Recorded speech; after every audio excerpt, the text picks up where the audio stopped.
Hey everybody, welcome back to the channel and a brand new series on No Creek Extended Beta version 3. Quite the title. But yeah, I got a little bit of an early look at this map. Thank you so much to No Creek, I really appreciate that. I've got, I think the last two versions actually, I've got a little bit, about a week ahead of time just to take a look at it and test some things out before he releases it to the other Patreon testers and stuff. So just to make sure nothing huge issues are going on. So as you can see, there is some differences here from the version 2, if you're familiar with it. We got our dealership here. We do have the co-op that was there last time, but we got some additions to the town. You can see there's some houses. There's a nice little custom model church right there. Love that. There's Engelman Station, which just looks like an old gas station, which is pretty cool. I love those. Those are definitely in some of the small towns that I drive through, things like that. So that's a little nostalgia for me as well. Or familiarity, I guess you could say. So yeah, we got some houses here in the town area.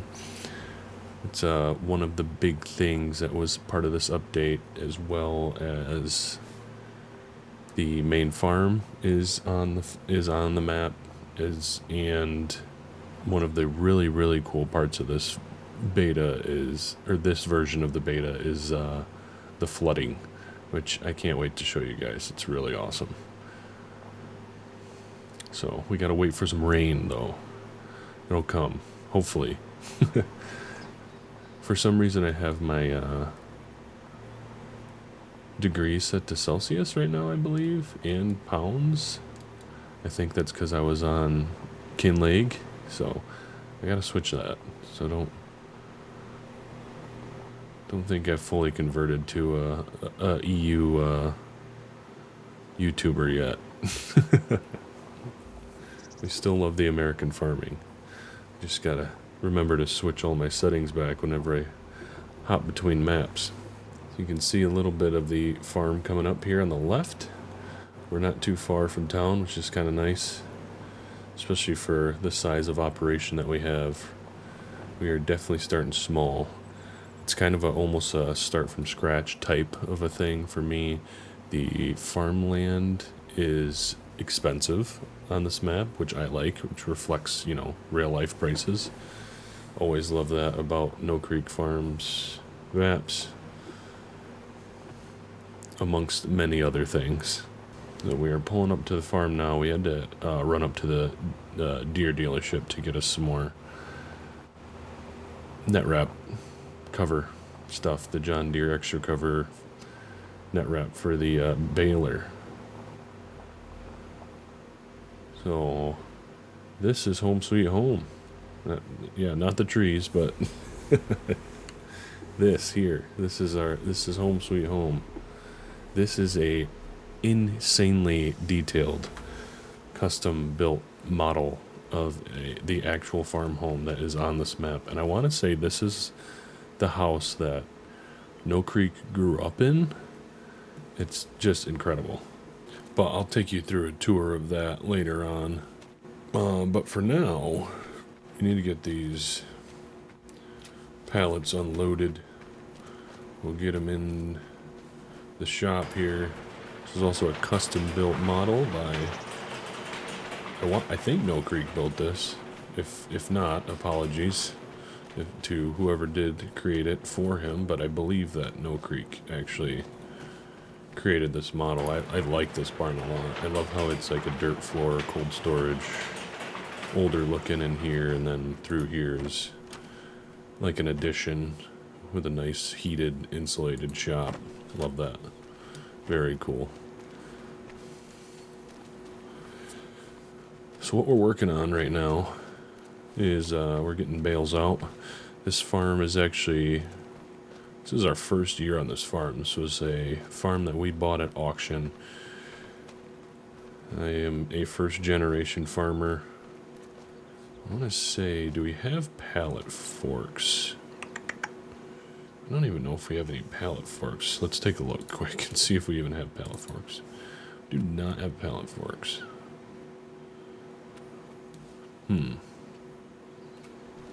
That's something I need to buy then. I wish we would have bought up at town, or up while we were in town. Can we get them off with the bale forks? Can we be a little redneck about it? I think so. Yeah, so we bought this farm at an auction. They bought it for $820,000, I think. So, kind of role playing like we kind of uprooted our life, chasing our dreams of wanting to farm, and here we are, kind of starting from scratch. Sold everything just to come out here and farm.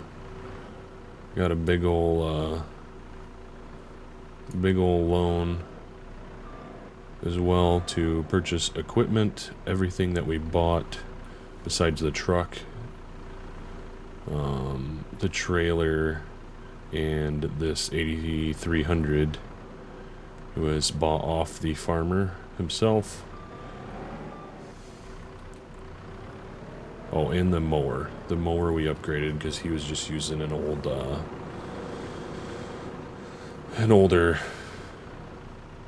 style mower, and I wanted to upgrade to more of the disc vine type mowers. Good thing these the bale forks work, kind of.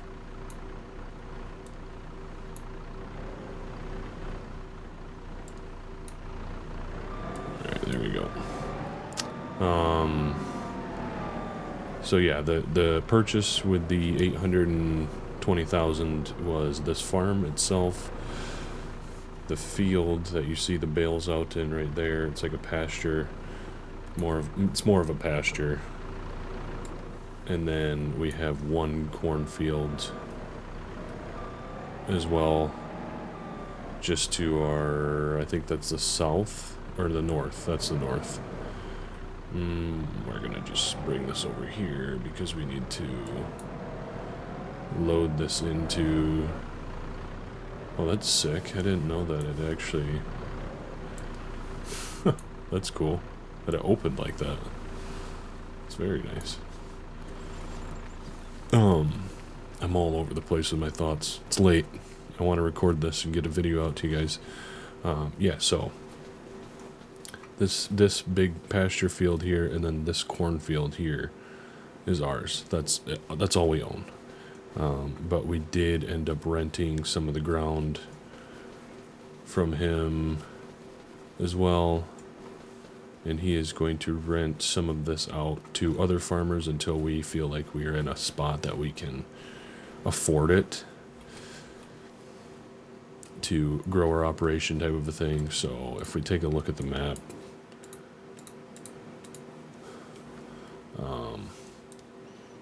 this whole area is ours. So it comes with some pasture ground here, another large pasture out here.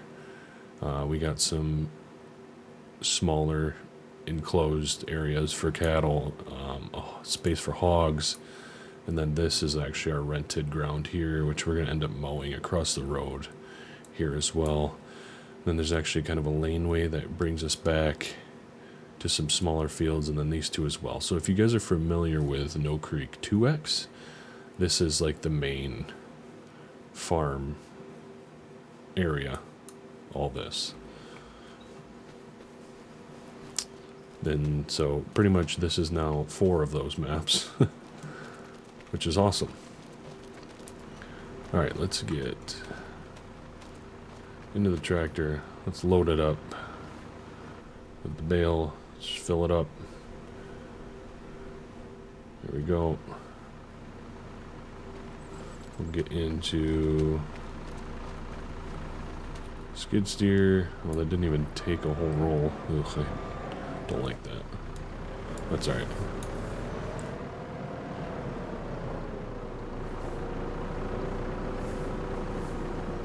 So yes, essentially We are very small right now. This is our first few months really on the farm. The farmer of this farm originally was going to sell after the year, but he ran into some health issues and stuff, so he was just like, you know what,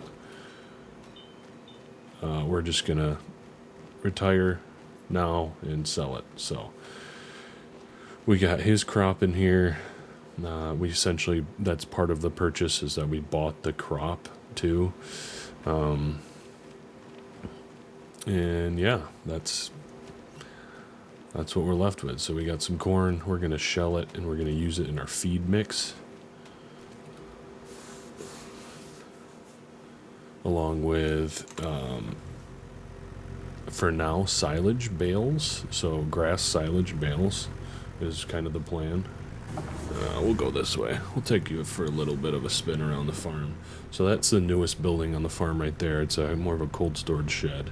We did not buy all of the equipment from this farmer. Kind of bought just most of the haying equipment from him.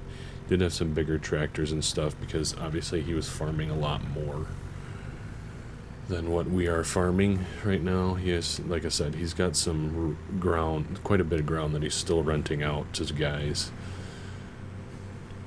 Kind of with the idea of, until we're ready to farm it, he's just going to rent it out to some other guys around the area.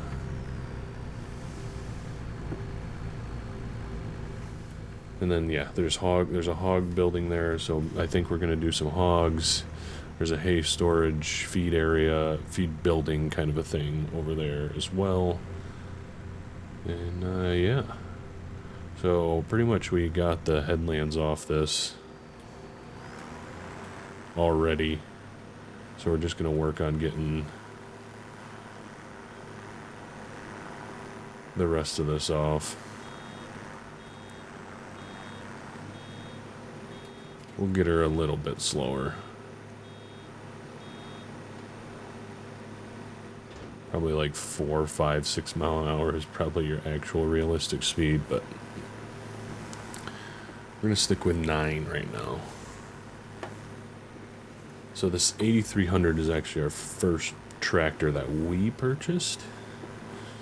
I just wanted something a little bit newer, something that's going to be more reliable because of all this equipment that we bought off the farmer. It's older equipment. It's mostly international / case equipment, which is just harder to get worked on because our local dealership is a Deere dealership. There's one deal. You know what? We're gonna switch. We're gonna switch our.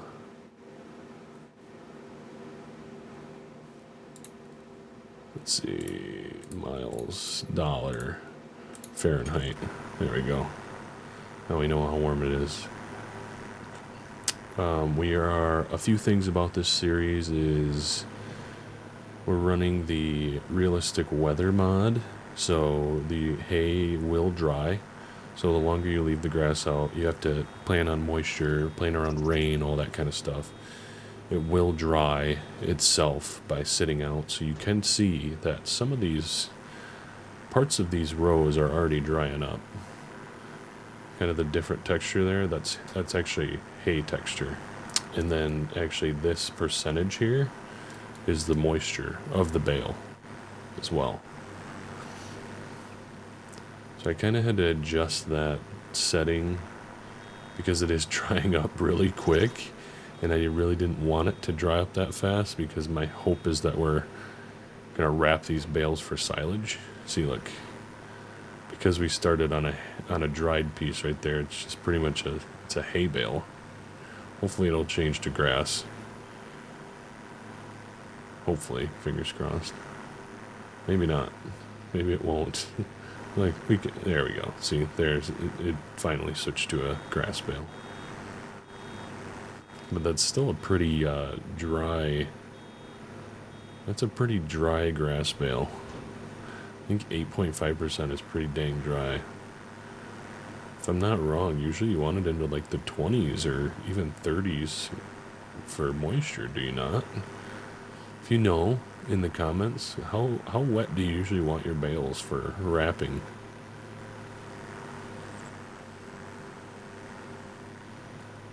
The only thing I'm going off is I feel like I remember from a YouTube video or something that guys were testing their moisture, their bales.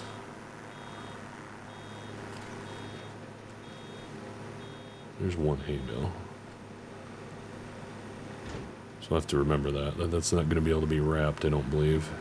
So yeah, we have quite a bit here. We have no cows yet. We have no cattle, nothing. That's going to be our main focus of this series, is kind of the cattle. Pasture cattle, beef type stuff, because we got a lot of pasture ground and a lot of different individual pens and stuff on this farm. So it's going to be kind of the main focus and we do not have any yet. We will be buying some. I wanted to make sure we had feed in first. I feel like lately I've been having such a hard time recording series and stuff when I do have the time, because I want to make sure everything is set up so perfectly that we have all of our feed made and like all that stuff before I actually hit record. And I just am like, I feel like I'm never getting to the point where I actually can get to the point where I can record. So I'm just like, you know what, we're just gonna go with it, go with the flow. The plan will be that we'll get our feed made, and then over winter, hopefully we'll be able to, probably gonna have to take out another loan to purchase some cattle, probably some younger stock mostly, and we'll grow with them, type of a thing. I don't think we're gonna buy all like calves or anything, but we will buy quite a few calves, grow them to raise some good beef, and then we'll sell them at market and stuff. I'll probably end up growing them for 12 months or so, kind of see what the best way of doing that is. So yeah, we're running the Realistic Moisture mod, we're running Realistic Livestock mod, we're running the Red Tape mod by Oz, just to give some challenges to ourselves. If you're not familiar with that, I am also running that Red Tape mod on the Kinleg series that I have going right now on the channel, which I kind of go over it a little bit more in depth. We will kind of go over it as we go throughout this series, but like there's like restrictions on, you got to manage your manure, and like there's certain times of the year where you can't spread slurry and like all that kind of stuff. You can't spray chemicals near bodies of water. So like if I wanted to spray, fertilizer and different things like that, I couldn't spray it from a certain distance around this water source, like this pond here, or else I'd get deducted, and like we'd be given a fine or whatever. But if we do follow those, we'll be given like, money and stuff, because we're increasing our level, type of a thing. There's also like demos and different things like that maybe we're going to be pretty selective on that kind of stuff, because a lot of those demos I feel like are more of the EU tractor specs and stuff that we have in our base game stuff, whatever. So we'll have to see about that. There's a lot of different things, so we're using that. What else are we using to kind of keep it more realistic or challenging? Off the top of my head, that's kind of really it, is weather, Realistic Livestock, and Red Tape. I'm looking forward to it. We do have a combine. We did buy a combine from the farmer. It is a 1480, I want to say, Case International. Looks like an 80s. I think it's around the early 80s is when it was originally manufactured. So these episodes are going to be shorter, I think, because my plan is just, we're just going to focus on one job. Keep them shorter. Hopefully, fingers crossed. I know I feel like I say it every time, but I want to keep it more manageable to where I'm actually able to release some videos out to you guys. So that's kind of the plan here. We're gonna have a lot of bales to pick up. We have our skid steer and then a older International loader tractor, the one by JCL that he released recently, which is actually on our feed mixer right now. Feels like it's a little bit small to be running the feed mixer. The horsepower requirements match. Has a little bit over what is needed, but I feel like it's still like a little bit small to be running a feed mixer. So maybe eventually we'll have to find a new feed mix tractor. But we'll show you guys the equipment as we go along. Gives me something to talk about. So yeah, that's gonna be essentially it for this episode. It's just not a whole lot going on, but just wanted to give you guys a quick introduction to the farm. Wanted to just hit that record button, get a video out, and for this weekend, and because I know that No Creek is actually going to be releasing this, I think this evening. I'm recording it on Friday. And I think he is releasing it to testers later tonight. So, those of you that have access to that and are helping with the testing process, I hope you guys enjoy it. It's really, No Creek is just, really, he is one of the best out there. I don't know how he does it, but when he puts a map together, it is just excellent. So, of course, I had to get in on the testing, and luckily we've developed a little bit of a relationship, and I appreciate very much so that he's given me a little bit of early access to it. So, thank you guys for watching. We will catch you in the next one.